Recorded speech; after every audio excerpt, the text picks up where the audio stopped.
Mr. Macron surprised people, broadening this deal, building on the 2015 JCPOA and adding other elements.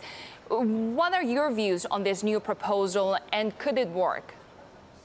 I think the onus really needs to be on Iran. I think it's great that President Macron is here, that he met with President Trump yesterday, that he was here addressing a joint session of Congress behind me today.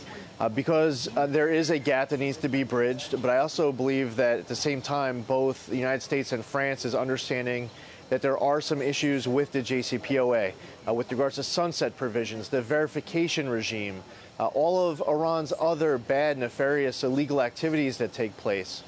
So trying to figure out a way to work together, United States, France, and other allies, to put the onus on Iran to choose whether or not they want to fix this or if they want to nix it. There's a debate here in the United States. Should we fix it or nix it? I don't think that that really should be Congress's decision. It doesn't even have to be the President of the United States' decision. It should be, really the onus should be on Iran. And in order to best do that, it's really important for the United States, France, and our other allies to be as much as possible on the same page going in.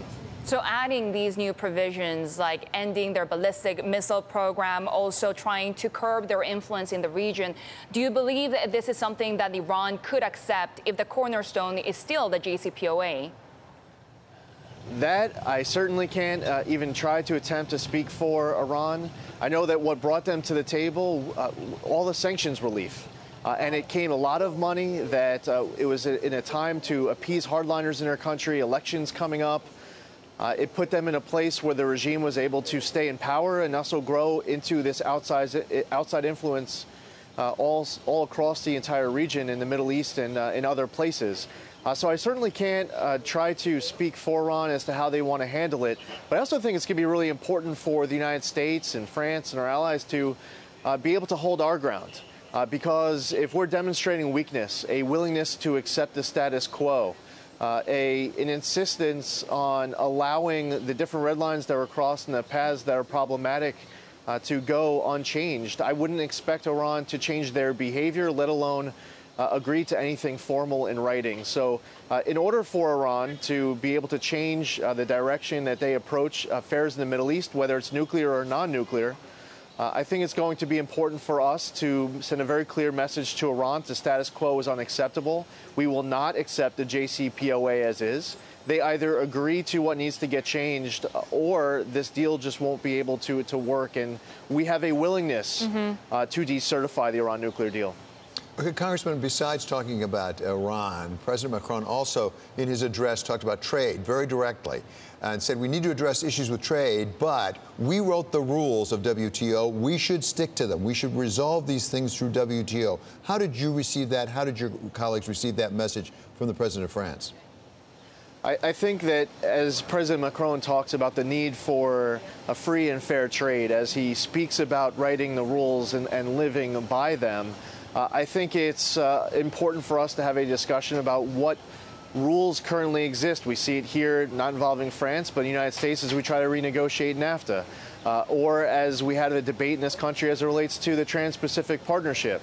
So with regards to the bilateral, multilateral deals that exist currently, and also future ones that we're in discussions to create going forward, I think it's important for us to look at what isn't working and try to improve the status quo. So I think the president's message was very well received. And you know, by the way, he gave a dynamic speech. You know, there's no one who I know of who's going to be able to come before. By the way, the Pope came close, but even the Pope said some things when he was speaking before a joint session of Congress where not every member in attendance agreed with every word that was said. So, you know, he took some positions that I look around the room, I see broad support for, especially as it relates to trade, even though it may not be unanimous. Well, it's pretty masterful when you cite John Adams, you cite Benjamin Franklin, you cite Lafayette, you cite the young soldier who died in World War I. I mean, it was really powerful stuff. At the same time, he also talked about climate, which is pretty divisive, including in the Congress. And again, he was very direct, and he said, sooner or later, the United States will rejoin the Paris Accords. Do you agree with that? How was that received in Congress? I don't agree with that if it's the deal as it currently stands. One of the issues that the Trump administration and others have here in the United States is with regards to other countries that are contributing to very adverse impacts on our climate, but not having the level of responsibility that they need to have in stepping up and making a positive change within their own countries. So when you look at the Paris deal as was agreed upon, unfortunately, it's not anywhere close to a level playing field, and nations were signing up to very different commitments. So I think that the Paris deal as is, nothing changes. None of those other large countries changing their behavior and improving their commitment. I would not agree at all that we'd be rejoining the Paris climate deal, as is. Okay, Congressman, thank you so much, and I hope those emergency vehicles aren't coming for you. It sounds like there are a lot of sirens down there. There are a lot of more important people behind me right now, but we're very privileged to have the French president here in this delegation.